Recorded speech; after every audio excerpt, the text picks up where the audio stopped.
السلام عليكم ورحمة الله تعالى وبركاته.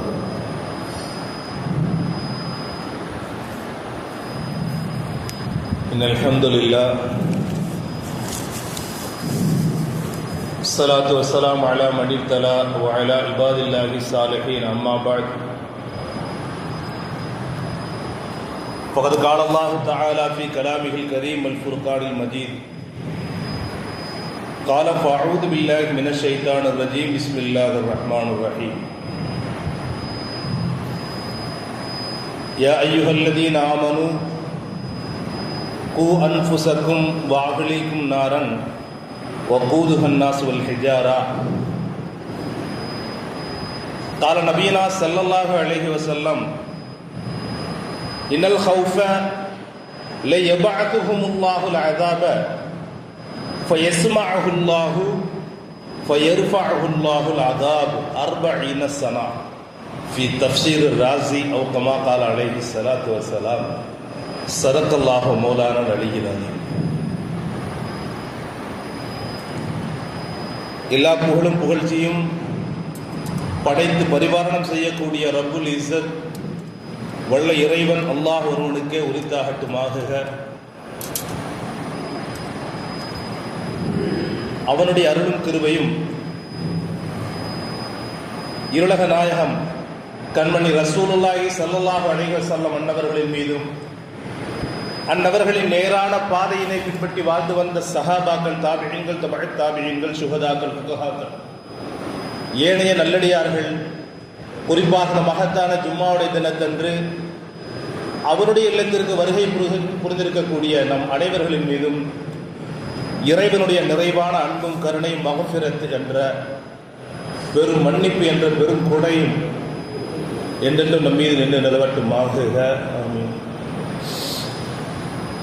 கண்ணியமிக்கவர்களே,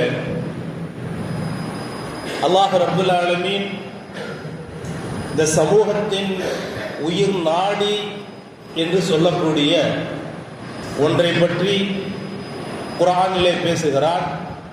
நபிகள் நாயகம் ஸல்லல்லாஹு அலைஹி வஸல்லம் அவர்கள் அந்த உயிர் நாடி என்று எதனை ரப்புல் ஆலமீன் பேசுகிறானோ அந்த உயிர் நாடி செய்யக்கூடிய ஒரு அற்புதமான பிரயோஜனத்தை பற்றி பெருமானார் ஸல்லல்லாஹு அலைஹி வஸல்லம் அவர்கள் நமக்கு வரைந்து காட்டுகிறார்கள்.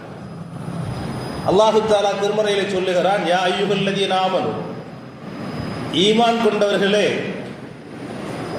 கூ அன்ஃபுஸகும், நீங்கள் உங்களை பாதுகாத்துக் கொள்ளுங்கள், நீங்கள் உங்களை நரக நெருப்பிலிருந்து பாதுகாத்துக் கொள்ளுங்கள் என்பதாக சொல்லிக்காட்டு.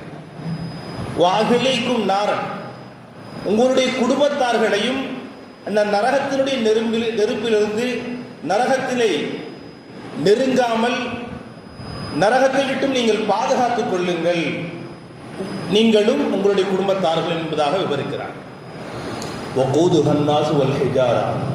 கற்களும் மனிதர்களும் நெருப்பு பிளம்பாக கொழுந்துவிட்டு எரியக்கூடிய அந்த நரகத்தை விட்டும் உங்களுடைய குடும்பத்தார்களையும் நீங்களும் என்ன செய்து கொள்ளுங்கள், பாதுகாத்துக் கொள்ளுங்கள் என்பதாக இன்னும் ரப்புல் ஆலமீன் பேசிக் கொண்டிருக்கிறார். நபிகள் நாயகம் ஸல்லல்லாஹு அலைஹி வஸல்லம் அவர்கள் ஒன்றை நமக்கு நினைவுபடுத்துவார்கள். இனல் ஹௌஃப லயபஅதுஹுமுல்லாஹுல் அஸாப். அல்லாஹ் ரப்புல் ஆலமீன் ஒரு ஊரை ஒரு பகுதியை அல்லது அவனுக்கு பிடிக்காத மக்களை அல்லது யாருக்கு அவன் தண்டனை கொடுக்க வேண்டும் என்று முடிவு செய்திருந்தானோ அந்த பகுதியில் வாழக்கூடிய மனிதர்களை அழிப்பதற்காக வேண்டி ரப்புல் ஆலமீன் முடிவு செய்துவிட்டார். முடிவு செய்ததற்கு பின்னால் அங்கே அல்லாஹ்வுடைய கட்டளையை நிறைவேற்ற வரக்கூடிய அந்த வானவர்கள் அந்த ஊரில் நுழைகிறார். அந்த ஊரை அழிப்பதற்காக வேண்டி, அந்த ஊரில் உள்ள மக்களுக்கு தண்டனையை கொடுப்பதற்காக வேண்டி, இறை தண்டனையை நிறைவேற்றுவதற்காக வேண்டி வானவர்கள் அந்த ஊருக்குள் நுழைகிறார்கள். பெருமானார் ஸல்லல்லாஹு அலைஹி வஸல்லம் அவர்கள் சொல்லுவார்கள், ஃபயஸ்மஅஹுல்லாஹு ஃபயர்ஃபஅஹுல்லாஹுல் அஸாப். அந்த ஊரிலே இருக்கக்கூடிய ஒரு குழந்தையினுடைய நாவிலே சூரத்துல் ஃபாத்திஹா அல்ஹம்துலில்லாஹி ரப்பில் ஆலமீன் அர்-ரஹ்மானிர் ரஹீம் மாலிகி யௌமித்தீன். இந்த வசனத்தை, இந்த வார்த்தையை இந்த மலக்குமார்கள் கேட்கிறார்கள். இந்த வாசகத்தை கேட்டதற்கு பின்னால் உடனடியாக ரப்புல் ஆலமீனிடத்திலே அல்லாஹ் கொடுத்த அந்த ஆர்டரோடு போய் சொல்றான், யா அல்லாஹ், இந்த ஊரை அழிக்க சொன்ன, இந்த ஊர் மக்களுக்கு தண்டனை கொடுக்க சொன்ன, அந்த தண்டனை கொடுப்பதற்காக வேண்டி தயாரான நிலையில் அந்த ஊரில் உள்ள ஒரு குழந்தையினுடைய நாவிலே வரக்கூடிய வந்த வார்த்தை இந்த வார்த்தையாக இருந்து கொண்டிருக்கிறது என்று சொல்லுகின்ற பொழுது ரப்பல் ஆலமீன் சொன்னான், ஃபயர்ஃபஅஹுல்லாஹுல் அஸாப், அவர்களுக்கு நியமனம் செய்த அந்த அஸாபை, அந்த வேதனையை ரப்பல் ஆலமீன் 40 சனா 40 ஆண்டுகள் தூரமாக ஆக்கிவிட்டார் என்பதாக நபிகள் நாயகம் ஸல்லல்லாஹு அலைஹி வஸல்லம் அவர்கள் கூற தஃப்சீர் ராஸியிலே பதிவு செய்யப்பட்ட தெளிவான ஒரு ஹதீஸ். இப்போ நாம் ஆரம்பத்துக்கு போவோம். இஸ்லாத்தினுடைய சமூகத்தினுடைய உயிர் நாடி என்பது மக்தபு மதரசா, அடிப்படை குர்ஆன் பாடசாலை, குர்ஆனுடைய கல்வி. நம்ம சொல்லுவோம் இல்லையா, கல்வி என்று சொன்னாலே இஸ்லாமிய பார்வையில் மார்க்க கல்வி மட்டும்தான். இதை கடந்து ஒருவன் கற்றுக்கொண்டிருக்கிறான் என்று சொன்னால் அது கலை.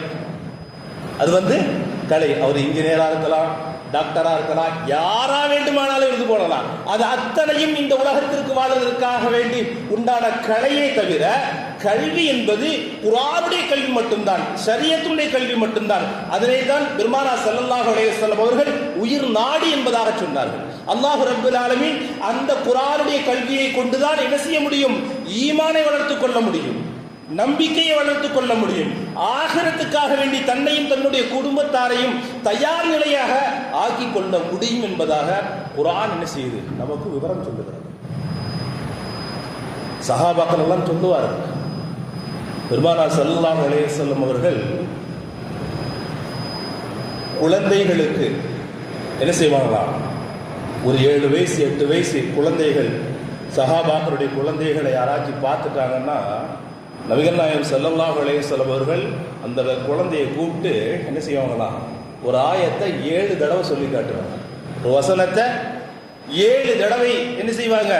சொல்லி காட்டுவாங்க. அந்த வசனம் என்ன வசனம் அப்படின்னா, சூரத்துல் பனி இஸ்ராயில், கஹஃப் சூரா இருக்கு இல்லையா, குகைவாசிகளை பற்றி பேசக்கூடிய சூரத்துல் கஹஃப் இருக்கு இல்லையா, அந்த கஹஃபினுடைய முன்னால் உள்ள ஒரு சூரா பனு இஸ்ராயில். அந்த சூராவுடைய கடைசி வசனத்தை பெருமானார் ஸல்லல்லாஹு அலைஹி வஸல்லம் அவர்கள் அந்த 7 வயது 8 வயதாக இருக்கக்கூடிய அந்த குழந்தைகளுக்கு என்ன செய்வாங்க? ஒரு 7 தடவை சொல்லி காட்டுவாங்கன்னு சொல்லிட்டு சஹாபாக்கள் சொல்றாங்க. அது எந்த வசனம்? வகுலில் ஹம்துலில்லாஹில்லதி லம் யத்தஹிது வலதன் வலம் யகுல் லஹு ஷரீகுன் வலம் யகுல் லஹு வலதும் மினதுல்லி வகப்பிருஹு தக்பீரா அப்படின்னு சொல்றாங்க. ஷரீஅத்துல் இஸ்லாம், அகாயிதுல் இஸ்லாம், இஸ்லாத்தினுடைய அடிப்படை கொள்கை.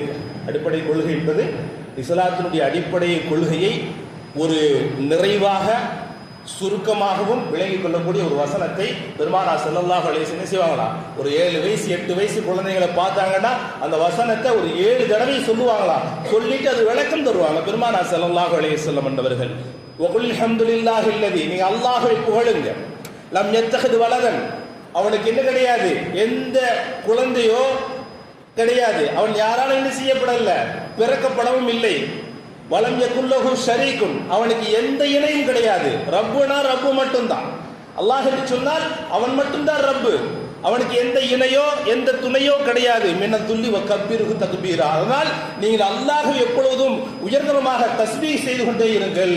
இந்த வசனத்தை பெருமானார் ஸல்லல்லாஹு அலைஹி வஸல்லம் அவர்கள் அந்த சிறு குழந்தைகள் முதல் என்ன செஞ்சிருவாங்களா, சொல்லி கொடுத்து கொண்டே இருப்பாங்கன்னு சொல்லிட்டு சஹாபாக்கள் சொல்றாங்க. மேலும் சஹாபாக்கள் சொல்லுவாங்க, மக்தப் மதரசாவுடைய அவசியம் என்ன, குழந்தைகளுக்கு மார்க்க கல்வியை கொடுப்பதனுடைய அவசியம் என்ன அப்படின்றத சஹாபாக்கள் ஒரு 5 விஷயங்களை பெருமானார் ஸல்லல்லாஹு அலைஹி வஸல்லம் அவர்கள் சஹாபாக்களுக்கு கொடுத்த அந்த வரிசையை நமக்கு நினைவுபடுத்துவார்கள். முதலாவதாக அக்காயிதுல் இஸ்லாம், இஸ்லாத்தினுடைய அடிப்படை கொள்கை. அடிப்படை கொள்கைனா என்னங்க? அல்லாஹை பற்றி, ரசூலை பற்றி, மலக்குமார்களை பற்றி, தக்தீர் தலா கதிர்களை பற்றி, மௌத்திற்கு பின்னால் வரக்கூடிய வாழ்க்கையை பற்றி, சொர்க்கம் நரகத்தை பற்றி, அதில் அடைந்து கொள்ளக்கூடிய ஈமானை பற்றி, அதை விளங்கிக் கொள்ளக்கூடிய ஈமானை பற்றி என்ன செய்வாங்க? முதலாக குழந்தைகளுக்கு சொல்லித்தரப்படணும். குழந்தைகளுக்கு அக்காயிதுல் இஸ்லாம் என்பது இஸ்லாத்தினுடைய அடிப்படையான விஷயங்களை, இந்த 5 விஷயங்கள் 7 விஷயங்களை பெருமானார் ஸல்லல்லாஹு அலைஹி வஸல்லம் என்ன செய்வாங்களா, அந்த குழந்தைகளுக்கு சொல்லி தருவாங்கன்னு சொல்லிட்டு சஹாபாக்கள் என்ன செய்வாங்க சொல்லுவாங்க. அதாவது நான் இப்ப 5 விஷயம் சொல்றாங்க இல்லையா பெருமானார் ஸல்லல்லாஹு அலைஹி வஸல்லம் அவர்கள், இதெல்லாம் 14 வயதிற்கு முன்னாலேயே பேசிக் அடிப்படையாக அந்த குழந்தைங்க என்ன செஞ்சிருக்கணும், தெரிஞ்சு வைத்திருக்கணும்னு சொல்லிட்டு பெருமானார் ஸல்லல்லாஹு அலைஹி வஸல்லம் அவர்கள் சொன்ன செய்தியை இப்னு அப்பாஸ் ரலியல்லாஹு தஆலா அன்ஹு, அபூ ஹுரைரா ரலியல்லாஹு தஆலா இவர்கள்லாம் என்ன செய்யறாங்க, இந்த செய்தியை நமக்கு நினைவுபடுத்துறாங்க. இரண்டாவது அவர் சொன்னாங்களா, சீரத்துன் நபி, சீரத்துர் ரசூல், நபி ஸல்லல்லாஹு அலைஹி வஸல்லம் அவர்களை பற்றி, நபியை பற்றி ஈமான் கொள்றோம் இல்லையா, நபிமார்களை பற்றி ஈமான் கொள்றது, நம்முடைய நபியை பற்றி என்ன செய்யறது, ஈமான் கொள்றது. சீரத்து நபி, நபி ஸல்லல்லாஹு அலைஹி வஸல்லம் அவர்களுடைய கோத்திரங்களை பற்றி, அவர்களுடைய வரலாறுகளை பற்றி, அவர்கள் இந்த சமூகத்திற்கு செய்த அத்தனை நல் விஷயங்களை பற்றி என்ன செய்யணுமா, நாம விளங்கி கொள்ளணும். நாம் அவங்களுடைய வரலாறுகளை முழுவதுமாக தெரிந்து கொள்ள வேண்டும் என்பதனை சஹாபாக்கள் என்ன செய்யறாங்க எடுத்து சொல்றாங்க, நமக்கு நினைவுபடுத்துறாங்க. அப்போ முதலாவதாக அக்காயிதுல் இஸ்லாம், இஸ்லாத்தினுடைய அடிப்படை கொள்கைகள் நம்முடைய குழந்தைகளுக்கு கட்டாயமாக சொல்லித்தரப்பட்டிருக்கணும். அதுக்கு அடுத்தபடியாக சீரத்துர் ரசூல், நபி ஸல்லல்லாஹு அலைஹி வஸல்லம் அவர்களுடைய வாழ்க்கை வரலாறுகள், அவர்கள் இந்த சமூகத்திற்காக வேண்டி பாடுபட்ட நிலைப்பாடு, ஈமானுக்காக வேண்டி, யகீனுக்காக வேண்டி எந்த நிலை வரையிலும் அவர்கள் பொறுமை காத்திருக்கிறார்கள், எத்தனை துன்பங்களை எல்லாம் கடந்திருக்கிறார்கள், எதற்காக வேண்டி, ஈமான், நிலையான ஈமானை அவர்கள் முழுமையாக அடைந்து கொள்ள வேண்டும், இந்த சமூகம் முழுமையாக அடைந்து கொள்ள வேண்டும் என்பதற்காக வேண்டி, நாளை மறுமை நாளிலே இந்த சமூகத்தில் யாரும் நஷ்டவாளிகளாக வீழ்ந்துவிடக்கூடாது என்பதற்காக வேண்டி என்ன செய்யறாங்க, சீரத்துர் ரசூல், நபி ஸல்லல்லாஹு அலைஹி வஸல்லம் அவர்களுடைய வரலாறுகளை முழுவதுமாக அல்லது இயன்ற அளவு நாம் தெரிந்து கொண்டே இருக்கிறோம். ஒருத்தரை பத்தி நாம விளங்கினாத்தான் நாம் அவருக்கு என்ன செஞ்சோம், ஷஹாதத் சொல்றோம். அல்லாஹ் சொல்றான், நீங்க நபிக்கு, இந்த உம்மத்துக்கு நீங்க ஷஹாதத் சொல்லுங்க. அல்லாஹ் சொல்றான், இந்த உம்மத்துக்கு நீங்க சாட்சியாளர்களாக இருங்க. நாளை மறுமை நாளில் நபி ஸல்லல்லாஹு அலைஹி வஸல்லம் சொன்னாங்க இல்லையா, நான் உங்களுக்கு ஹஜ்ஜத்துல் விதால சொன்னாங்க இல்லையா, உங்களுக்கு எல்லா செய்திகளையும் நான் எடுத்து வைத்து விட்டேனா, அல்லாஹுவை அடைந்து கொள்ளக்கூடிய பாதையை, இபாதத் வணக்க வழிபாடுகளுடைய விஷயத்தில், சட்டதிட்டங்களுடைய விஷயத்தில் உங்களுக்கு அத்தனை விஷயங்கள் நான் எடுத்து சொல்லிட்டேனா, ஏதாவது குறை வச்சிருக்கேனா அப்படின்னு கேட்குறாங்க பெருமானார் ஸல்லல்லாஹு அலைஹி வஸல்லம். யா ரசூலல்லாஹ், எங்களுக்கு ஆகிரத்துக்கு உண்டான அத்தனை வழிகளை என்ன செஞ்சிட்டீங்க, நீங்க காட்டிட்டீங்க, யா ரசூலல்லாஹ், வழிகாட்டிட்டீங்க அப்படின்னு சொல்லிட்டு சஹாபாக்கள் என்ன செய்யறாங்கன்னா ஹஜ்ஜத்துல் விதால சொல்றாங்க.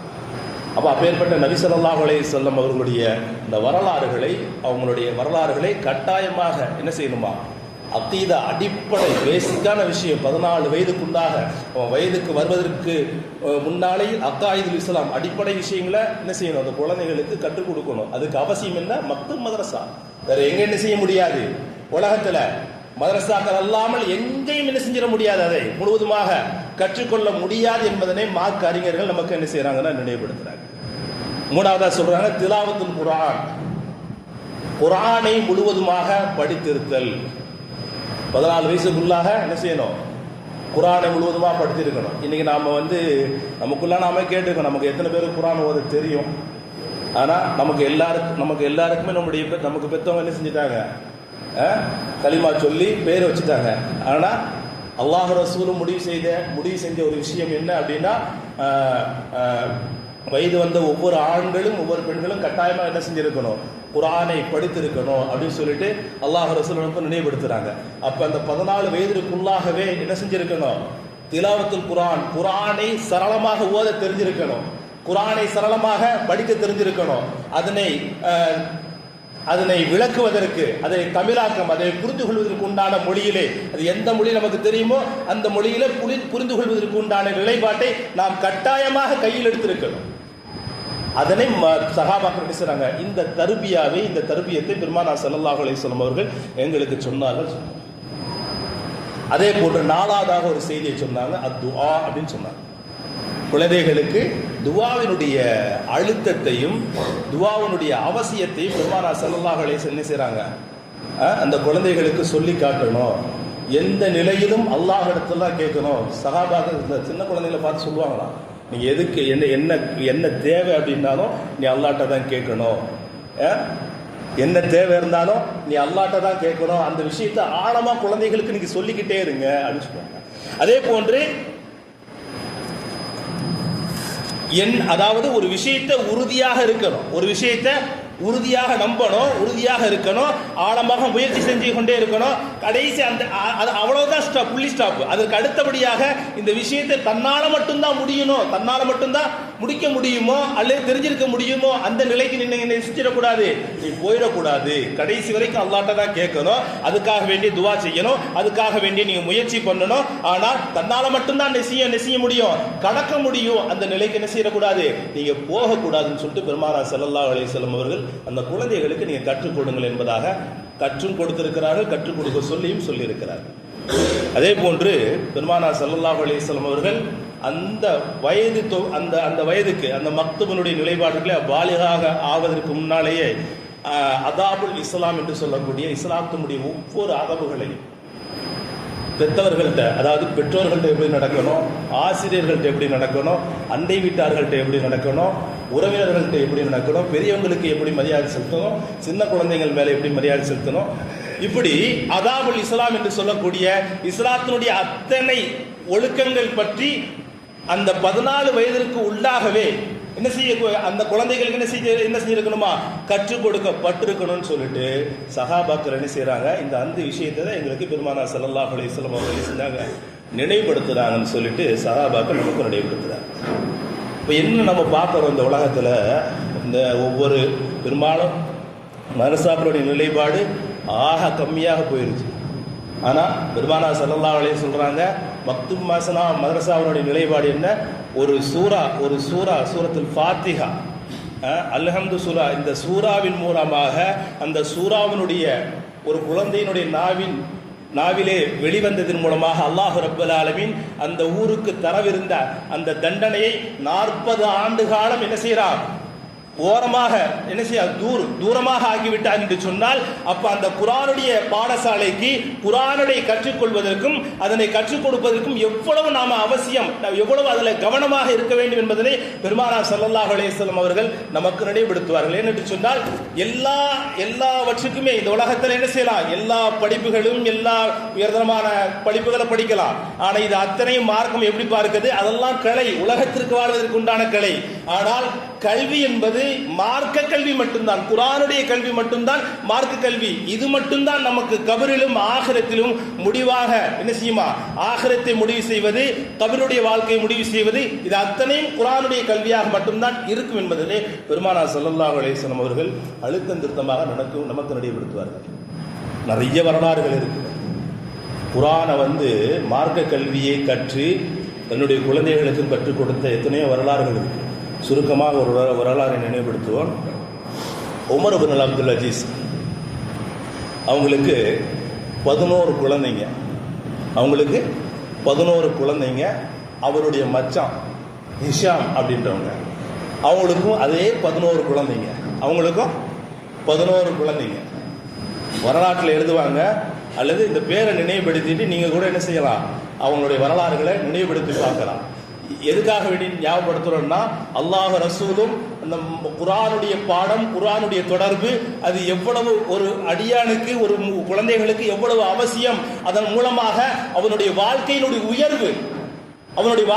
உயர்வு எந்த அளவுக்கு உயர்கிறது என்பதனை அல்லாஹ் ரசூலும் உயிர் நாடி என்பதாக பதிவு செய்தார்களே, அதுக்கு நமக்கு ஒரு சுருக்கமான ஒரு வரலாறு தான் உமர் இப்னு அப்துல் அஜீஸ் ரஹ்மத்துல்லாஹி அவருடைய வரலாறு. 11 வயசு, 11 குழந்தைங்க மௌத்தா போகிறாங்க. யார்? உமர் இப்னு அப்துல் அஜீஸ் மௌத்தா போகிறாங்க. மொத்தம் வெறும் 18 ரூபாய் மட்டும்தான் கையில் இருக்குது. மொத்தம் வெறும் 18 ரூபாய் தான் கையில் இருக்குது. அவருடைய மச்சான் கேட்குறாரு, அவங்க மச்சானா அதே மாதிரி 11 குழந்தைங்க இருக்குது. அந்த 11 குழந்தைகளுக்கும் அவர் வஃபாத்தாகிறதுக்கு முன்னாடி ஒவ்வொரு குழந்தைகளுக்கும் ஒவ்வொரு கோடி, கிட்டத்தட்ட இங்கேருந்து ஒரு ஒரு 700-800 வருஷத்துக்கு முன்னாடி போங்களேன், அப்போ உள்ள நிலைப்பாடு, ஒவ்வொரு குழந்தைகளுக்கும் 1 கோடி ரூபாய் சொத்து சேகரித்து வச்சிருக்காங்க. யாரு? Hisham. Umar ibn Abdul Aziz ரஹ்மத்துல்லாஹி அலைஹி 11 குழந்தைகளுக்கு மொத்தமே வெறும் 18 ரூபாய், வச்சிருக்காங்களா? மௌத்தா போகிறாங்க சொல்லிட்டே பசங்கள்லாம் கூப்பிட்டு சொல்கிறாங்க மௌத்தா போகிறாங்க. மௌத்தானதுக்கு பின்னாடி மௌத்துக்கு முன்னாடி சொல்கிறாங்க, அந்த அவங்களுக்கு அந்த கஃபன் துணி அந்த மௌத்தினுடைய செலவுக்காக வேண்டி அதில் 4 ரூபா போயிடும். 15 4 போச்சுன்னா 18 4 போச்சுன்னா மிச்சம் எத்தனைங்க? 14. இந்த 14 ரூபாய் மட்டும்தான் அந்த 11 குழந்தைகளுக்கு உண்டான சொத்து. இதான் வரலாறு, இதான் அவங்க செஞ்சாங்க பிள்ளைங்களுக்கு. அந்த ஹிஷாம் வந்து தன்னுடைய மைத்ரோட்ட கேட்குறாரு, உமர் இப்னு அப்துல் அஜீஸில் கேட்குறாங்க, ஏன்பா இந்த மாதிரி பிள்ளைங்களை வந்து நடுத்தருவில் விட்டுட்டு போறியே, அவங்களுடைய எதிர்காலத்தை பற்றி நீ நினைச்சு பார்த்தியா? அவங்களுடைய எதிர்காலத்தை பற்றி நீ நினைச்சு பார்த்தியா அப்படின்னு சொல்லிட்டு வேகமாக கேட்குறாங்க. அதுக்கு உமர் இப்னு அப்துல் அஜீஸ் ரஹ்மத்துல்லாஹி அலைஹி அற்புதமாக சொன்னாங்களா, என்னுடைய குழந்தைகளுக்கு மார்க்க கல்வியை கற்றுக் கொடுத்துருக்கேன். என்னுடைய குழந்தைகளுக்கு மார்க்க கல்வியை கற்றுக் கொடுத்திருக்க, குரான்னா என்னன்னு சொல்லி குரானை கற்றுக் கொடுத்திருக்க, நபியினுடைய வரலாறை கற்றுக் கொடுத்திருக்க, இந்த ஷரீஅத்தினுடைய விஷயங்கள் அத்தனையும் கற்றுக் கொடுத்திருக்க, கபருடைய வாழ்க்கை ஆகிரத்தினுடைய வாழ்க்கையை கற்றுக் கொடுத்திருக்க. இது அவங்களுக்கு போதுமானதாக இருக்கும். இது அவங்களுக்கு போதுமானதாக இருக்கும் அப்படின்னு சொல்லிட்டு, ஒருவேளை இது தெரியாம அவன் இந்த உலகத்துல வாழ்றதோ எந்த விதமான நத்தீஜாவும் கிடையாது, அதுக்கு நான் எந்த கவலையும் பட போறது இல்லைன்ட்டாங்க. மார்க்கம் இல்லாமல் அல்லாஹ்வுடைய ரசூலுடைய பாதை இல்லாமல் ஒரு வாழ்வை என்னுடைய பிள்ளை தேர்ந்தெடுத்து விட்டான் என்று சொன்னால் அதற்கு எந்த கவலையும் கிடையாது. இதுக்கு அல்லாஹ்ட்ட நான் பதில் சொல்ல வேண்டிய அவசியம் கிடையாது. ஏன் அப்படின்னா நான் முழுவதுமாக என்னுடைய குழந்தைக்கு என்ன செஞ்சிருக்கேன்? மார்க்கத்தை கற்றுக் கொடுத்துருக்க அப்படின்னு சொல்லிட்டு வஃபாத் ஆயிட்டாங்க. இந்த செய்தியை சொல்லிட்டு என்ன செய்யறாங்க? வஃபாத் ஆகிறாங்க. அப்படியே அங்கிருந்து ஒரு 40-50 வருஷத்துக்கு பின்னாடி அவங்களுடைய வரலாறுலாம் எழுதுறாங்க. அப்படியே இந்த அவங்களுடைய உமர் இப்னு அப்துல் அஜீஸ் ரஹ்மத்துல்லாஹி அவருடைய 11 குழந்தைகளும் ஒவ்வொரு மாகாணங்களுக்கும் என்ன செய்யுது? ஒவ்வொரு மாகாணங்களுக்கும் அவர்கள் ஜனாதிபதியாக அவங்களுடைய ஒரு பெரிய பொறுப்பில் என்ன செய்றாங்க? இருக்கிறாங்க. அதே போன்று ஹிஷாம் அவங்களுடைய மைத்துனர் அவங்களுடைய குழந்தைகளுடைய வரலாறுகள் இது கதையல்ல, அவங்களுக்கு வாழ்க்கையில் நடந்த விஷயம். மக்தப வந்து குர்ஆனுடைய கல்வி இல்லாம எதிர்காலம் எப்படி மாறுது அப்படின்னு சொல்லிட்டு நமக்கு நினைவுபடுத்துறாங்க. அந்த 11 பிள்ளைங்களும் ஒவ்வொரு பள்ளி வாசலில் இருந்து பக்ரியத்து கேட்டு அடுத்தவர்களுடைய உணவுக்காக வேண்டி தேவைக்காக வேண்டி கேட்டு பெறக்கூடிய நிலையில் அவருடைய வாரிசு மாறிவிட்டது என்பதாக அவருடைய வரலாறுகளில் முடிவு செய்யறாங்க. இப்ப நமக்கு அதுதான் அல்லாஹ் ரசூல் சொல்லக்கூடிய பாடம். இன்னைக்கு சர்வசாதாரணமாக என்ன செஞ்சிருச்சு? கொஞ்சம் கொஞ்சமா மக்துபே குழந்தைகளுக்குள் இந்த பாடசாலையே இல்லாமல் போயிடுச்சு. ஆனால் அதனுடைய எதிர்காலம் எப்படி ஆகும்னா, பெரியவங்க நமக்கு நினைவுபடுத்துவாங்க. அதாவது அபுல் ஹசன் அந்நதுவி அப்படின்னு சொல்லிட்டு ஒருத்தவங்க இருக்கிறாங்க, பெரிய இமாம். அரபுலகத்தில் அவங்கள பற்றிலாம் தெரியும். அவங்களாம் சொல்லுவாங்க, இந்தியாவில் கிடைத்த மிகப்பெரிய சொத்து அபுல் ஹசன் நதுவி அப்படின்னு சொன்னாங்க. அவங்க சொல்றாங்களா, அதாவது மக்தபுனுடைய நிலைப்பாடு எந்த ஊரிலே மக்தபு இல்லையோ அந்த ஊரில் அதிகமாக மக்கள் என்ன செஞ்சிருவாங்க? முர்த்தத்தாக மாறிடுவாங்க. எப்படி போயிடுவாங்க? யாரை பார்க்கணும், யாரை பேசணும், யாரை விரும்பணும் தெரியாது. முர்த்தத்துனா என்னங்க? மதம் மாறி போயிடுவாங்கன்னு சொல்றாங்க. இன்னைக்கு உலகத்தில் நடக்கக்கூடிய விஷயம் இருக்கு இல்லையா? நாம போயிட்ட பிறகு கவலைப்படுறோம். இன்னைக்கு நடக்காத விஷயமோ மறைஞ்சு போன விஷயமோ கிடையாது. நமக்கு மத்தியில நம்ம குடும்பத்துல என்ன செய்யுது? மார்க்கம் இல்லாட்டி என்ன செய்யும்? அவங்க கண்ணு எங்க வேணா பார்க்கும், யாரை வேணா விரும்பும், எப்படி வேணா நடந்துக்கணும் இல்லையா? அப்ப இது போன்ற சமூகத்தினுடைய ஒரு இழிவான பாதையை விட்டு பாதுகாக்கப்படணும் அப்படின்னா நம்முடைய குழந்தைகளுக்கு என்ன செய்யணும்? அடிப்படை கல்வியை, குர்ஆனுடைய விஷயங்களையும் மார்க்கத்தினுடைய அடிப்படை கல்வியை, மார்க்க விஷயங்களை, சட்ட திட்டங்களை, துவாக்களை, அதாபுல் இஸ்லாம்ல கண்டிப்பா நம்ம என்ன செய்யணும்? கொடுத்தே ஆக வேண்டிய. இதுக்கு யாரெல்லாம் பொறுப்பு? பெற்றவர்கள், ஒவ்வொரு மஹல்லாவுடைய பொறுப்பாளர்கள், அந்த பள்ளியினுடைய இமாம். ஒரு ஆளுக்கு மட்டும் பொறுப்பு இல்லை, பெற்றவங்களுக்கு பொறுப்பு. பெருமானார் ஸல்லல்லாஹு அலைஹி வஸல்லம் சொல்லுவாங்க, நான் மௌத்துக்கு பின்னாடி பெற்றவங்களுக்கு துவா செய்யறது ஒரு விஷயம் இருக்கு இல்லையா? நீங்க நம்ம எத்தனை பேர் துவா செய்யறோம்னு தெரியல. பெற்றவங்களுக்கு துவா செய்யணும், கண்டிப்பா செய்யணும். நபி ஸல்லல்லாஹு அலைஹி வஸல்லம் அவர்கள் சொன்னாங்க, சாலியான குழந்தைங்கள்லாம் யார் தெரியுமா? அதாவது மௌத்தானதுக்கு பின்னாடி பெற்றவர்களுக்கு யார் துவா செய்கிறார்களோ அவங்க சாலியான குழந்தைங்க. ஒன்னும் துவா செய்யறதில்லை, அந்த துவாவை தெரியாமல் இருக்கக்கூடிய அளவுக்கு தான் என்ன செய்யுது இன்றைய நம்முடைய குழந்தைகளுடைய நிலைப்பாடு இருந்து கொண்டு இருக்கிறது என்பதை நாம் பார்க்க முடியுது. அதனால மக்துபினுடைய விஷயம் நம்ம நினைவுபடுத்தணும். நிர்வாக பெருமக்களுக்கும் இது ஒரு நினைவுபடுத்தணும். ஏன்னா மஹல்லா அப்படிங்கும்போது அதுக்கு இந்த குழந்தைகளுடைய அடிப்படை விஷயமே அவங்களுக்கு மார்க்க கல்வி தான். அதனால தான் அந்த மஹல்லாவுக்கு பெரிய சுபட்சமே இருக்கும். மஹல்லாவுடைய எதிர்காலம் என்பதாக சொல்லப்படுது. ஜனாதிபதி உமர் ரலியல்லாஹு தஆலா ஒரு பிள்ளைய மார்சாக அனுப்புகிறாங்க. அந்த குழந்தைங்கள்லாம் பார்த்துட்டு கையில் 2-3 ஒட்டு இருந்துச்சு அமுச்சு விட்டாங்க. கையில் 2-3 ஒட்டு இருந்துச்சு. குழந்தைங்களாம் கிண்டல் பண்ணியிருக்கு. உமர் ரலியல்லாஹு தஆலா அவங்கள்ட்ட அந்த குழந்தை சொல்லுது, என்ன சொல்லுது, பாப்பா அந்த மாதிரி பிள்ளைங்களாம் பார்த்து கிண்டல் பண்ணுறாங்க. ஜனாதிபதி நிதி அமைச்சருக்கு ஒரு கடிதம் எழுதுறாரு.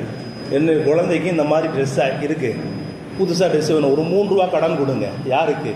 ஒரு ஜனாதிபதி நிதி அமைச்சருக்கு கடிதம் எழுதுறாங்க. ஒரு 3 ரூபா அரசாங்கத்திலிருந்து கடனா கொடுங்க, அரசாங்கத்திலிருந்து ஒரு கடனா கொடுங்க அந்த பிள்ளைங்களுக்கு. என்ன செய்யலாம், அந்த பிள்ளைக்கு நல்ல ஒரு துணி, புதுசாக துணி இது கொடுக்கணும்னு சொல்லிட்டு சொல்றாங்களாம். அதுக்கு ஜனாதிபதி அது நிதி அமைச்சர் அப்படியே யோசிச்சு ஒரு லெட்டர் எழுதுறாங்க. சரி, கடன் கொடுக்குற பற்றிலாம் இல்லை, உங்கள் நிலையை பார்த்தா கவலையாக தான் இருக்குது. ஜனாதிபதிகிட்ட நிதி அமைச்சர் பதில் கடிதம் எழுதுறாங்க. உண்ட பணம் கொடுக்குற பற்றி 3 ரூபா கொடுக்குற பற்றிலாம் எந்த கவலையும் இல்லை, ஆனால் அந்த 3 மாதத்துக்கு உங்களால் உத்தரவாதம் கொடுக்க முடியுமா அப்படின்னு கேட்டேன். அந்த 3 மாதத்திற்கு நீங்கள் திருப்பி தந்துடுவீங்கன்ற உத்தரவாதம் கொடுக்க முடியுமா? யார் கேட்கறது? ஜனாதிபதிட்ட நிதி அமைச்சர் இந்த கடிதாசி எழுதணும்னு கண்டிப்பாக அடுத்த வினாடிக்கு என்னால் என்ன செய்ய முடியாது, பதில் கொடுக்கவே முடியாது. அதனால தன்னுடைய பிள்ளைகிட்ட சொன்னாங்களாம், பரவாயில்ல நீ போப்பா, போய் இப்படி அவங்க கேலி பண்ணட்டும். இந்த பசங்க சின்ன பிள்ளைங்க பேசும் இல்லையா, அந்த வருத்தம் தான், பேசிட்டு போட்டோம், நீ என்ன செய்யணும், நீ மார்க்க கல்வியை கற்றுக்கோன்னு சொல்லிட்டு முன்னாடி அல்லாஹ் தஆலா அவர்கள் தன்னுடைய பிள்ளையை மனசாக அனுப்பியதாக வரலாற்று ஆசிரியர் நமக்கு நினைவுபடுத்துறாங்க. அதனால அல்லாஹ்